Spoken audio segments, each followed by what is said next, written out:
اسلام کے بارے میں ان کی جو تعلیمات ہیں، جو قوانین ہیں،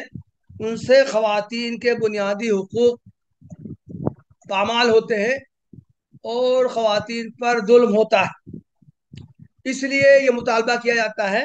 کہ ان میں ترمیم کر کے انہیں حالات و زمانہ کے مطابق بنانا ضروری۔ ایک بات یہ کہی جاتی ہے کہ اسلام کے یہ قوانین آج سے 1400 سال پہلے ممکن ہے وہ عادلانہ رہے ہوں۔ جس زمانے میں لوگوں میں یہ رواج تھا کہ وہ بڑی تعداد میں بیویاں رکھتے تھے، 10 20 25 50 100، اس زمانے میں اسلام نے اس تعداد کو محدود کیا اور صرف 4 نکاح تک کرنے کی اجازت دی تھی۔ لیکن اب آج کے دور میں جبکہ بہت زیادہ آزاد خیالی آ گئی ہے، حقوق نسواں پر زور دیا جاتا ہے، تو آج کے دور میں تو صرف ایک ہی شادی تک محدود کر دینا چاہیے۔ اسی طرح وراثت کے قوانین کے بارے میں جو کہا جاتا ہے کہ جس زمانے میں عورتوں کا وراثت میں کوئی حصہ نہیں ہوتا تھا، اس زمانے میں اگر اسلام نے لڑکیوں کا کچھ حصہ، عورتوں کا کچھ حصہ متعین کیا، تو چاہے اس زمانے میں یہ قوانین عادلانہ رہے ہوں، لیکن موجودہ دور میں ضرورت ہے کہ لڑکوں، لڑکیوں، مرد، عورتوں سب کا وراثت میں حصہ برابر کر دیا جائے۔ اس وقت یہ گفتگو کرنے کا موقع نہیں ہے کہ اسلام کے قوانین عادلانہ ہیں یا ظالمانہ۔ یہ گفتگو انشاءاللہ کسی اور موقع پر ہوگی۔ اس وقت اس موضوع پر کچھ اظہار خیال کرنے کی ضرورت محسوس ہوتی ہے کہ کیا اسلامی قوانین میں ترمیم کرنے کی گنجائش ہے یا نہیں ہے۔ اس تعلق سے میں چند باتیں عرض کرنا چاہتا ہوں۔ ایک چیز تو یہ کہ اسلام کے معنی ہے اپنے آپ کو سرنڈر کر دینا۔ مسلم کا مطلب ہے وہ شخص جو اللہ تعالیٰ کے احکام کے آگے اپنے آپ کو سرنڈر کر دے، سر تسلیم خم کر دے۔ یہ بات قرآن مجید میں صاف صاف کہی گئی ہے، یا ایھا الذین آمنوا ادخلوا فی السلم کافہ، اے لوگوں جو ایمان لائے ہو اسلام میں پورے پورے داخل ہو جاؤ۔ قرآن میں کہا گیا یا ایھا الذین آمنوا اطیعوا اللہ واطیعوا الرسول، لوگوں جو ایمان لائے ہو اللہ کی اطاعت کرو اور رسول کی اطاعت کرو۔ تو گویا کہ اسلام نام ہی ہے اللہ اور اس کے رسول کے احکام پر اپنے آپ کو سرنڈر کر دینے کا۔ تو گویا کہ اللہ اور اس کے رسول کی طرف سے جو باتیں ملیں، جو تعلیمات ملیں، جو احکام ملیں، ایک مسلمان کو ان پر بے چوں چرا عمل کرنا چاہیے۔ اس میں اس کو اختیار نہیں ہے کہ ان میں سے کس تعلیم پر عمل کرے، کس تعلیم پر عمل نہ کرے۔ دوسری بات یہ ہے کہ عام طور سے جو لوگ اسلامی قوانین میں ترمیم کا مطالبہ کرتے ہیں وہ یہ بات فراموش کر دیتے ہیں کہ اسلامی قوانین جو ہیں وہ انسانوں کے بنائے ہوئے نہیں ہیں، بلکہ وہ اللہ تعالی کے عطا کیے ہوئے ہیں۔ مین میڈ لاز اور ڈیوائن لاز دونوں میں فرق کیا جانا چاہیے۔ جو قوانین انسان بناتے ہیں وہ اپنی عقل کے حساب سے بناتے ہیں، اپنے حالات و زمانہ کو دیکھ کے بناتے ہیں۔ اس کا عین امکان ہے کہ کچھ زمانہ گزرنے کے بعد وہ قوانین فرسودہ ہو جائیں اور آئندہ کے زمانوں سے مطابقت نہ ہو، تو انسانوں کو حق ہے کہ وہ اپنے بنائے ہوئے قوانین میں جب چاہے ترمیم کر لیں۔ لیکن جو قوانین اللہ تعالیٰ کے عطا کردے ہیں، جو ڈیوائن لاز ہیں، ان میں انسانوں کو ترمیم کرنے کا حق نہیں ہے، اس لیے کہ وہ قوانین اللہ تعالیٰ کے عطا کردہ ہیں۔ جو قوانین اللہ تعالیٰ نے دیے ہیں ان میں کوئی تبدیل کرنے کا اللہ تعالیٰ ہی کو حق ہے، انسانوں کو اس میں کوئی تبدیل کرنے کا حق نہیں۔ تیسری بات یہ عرض کرنا ہے کہ اسلامی قوانین کے بنیادی ماخذ دو ہیں، جو پرائمری سورسز جو ہیں وہ دو ہیں، ایک ہے قرآن اور دوسرے ہے سنت۔ یعنی قرآن جو ہے اللہ تعالیٰ کا کلام ہے، اس کی جو ہدایات ہیں، اور سنت کا مطلب یہ ہے کہ اللہ کے آخری رسول حضرت محمد صلی اللہ علیہ وسلم نے اللہ تعالیٰ کی طرف سے جو کچھ ارشاد فرمایا ہے اس کو سنت کہا جاتا ہے۔ تو گویا کہ زندگی کے تمام پہلوؤں سے متعلق جو قوانین اللہ تعالیٰ کی طرف سے ملے ہیں، جو قوانین اللہ کے رسول کی طرف سے ملے ہیں،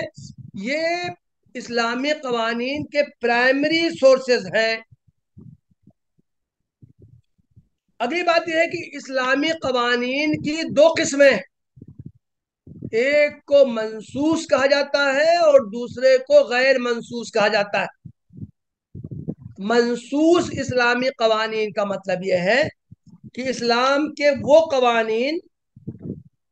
جو قرآن مجید میں اور احادیث میں صراحت سے بیان کیے گئے، ان میں کوئی ترمیم نہیں کی جا سکتی، زمانہ گزرنے کے ساتھ ساتھ ان میں کبھی ترمیم نہیں کی جا سکتی۔ آج سے 1400 سال پہلے جب قرآن نازل ہوا تھا، اللہ کے رسول کی ذات موجود تھی، اس وقت جو قوانین دیے گئے ہیں جن میں صراحت کر دی گئی ہے بعض احکام کی، بعض باتوں کی، ان میں قیامت تک تبدیلی نہیں کی جا سکتی۔ اور دوسرے وہ قوانین ہیں جو غیر منسوس ہیں۔ غیر منسوس کا مطلب یہ ہے کہ قرآن اور حدیث میں ان کی صراحت نہیں ہے،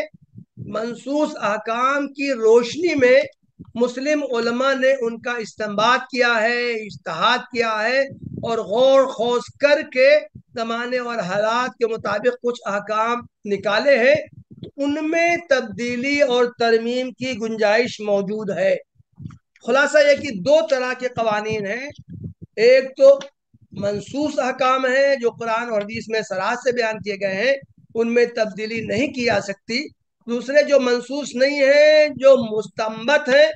جو اجتہاد کر کے غور و خوض کر کے نکالے گئے ہیں، ان میں حالات و زمانہ کے اعتبار سے کچھ ترمیم کی جا سکتی ہے۔ اس تعلق سے میں کچھ مثالیں بیان کروں گا، اس سے واضح ہوگا۔ مثال کے طور سے نکاح کے بارے میں صریح احکام یہ دیے گئے ہیں کہ نکاح دو گواہوں کی موجودگی ہی میں ہو سکتا ہے۔ تو گویا یہ ایک منسوس حکم ہے، قطعی حکم ہے، اس میں کوئی تبدیلی کبھی نہیں ہو سکتی۔ کوئی یہ کہے کہ نہیں اب گواہوں کی ضرورت نہیں ہے، اب ایک ایفیڈیوٹ پیپر پہ مرد عورت دونوں سائن کر دیں تو نکاح ہو گیا، یہ بات صحیح نہیں ہے۔ ہر زمانے میں گواہوں کی موجودگی ضروری ہے۔ البتہ جو فقہ میں ایک بات یہ کہی گئی ہے کہ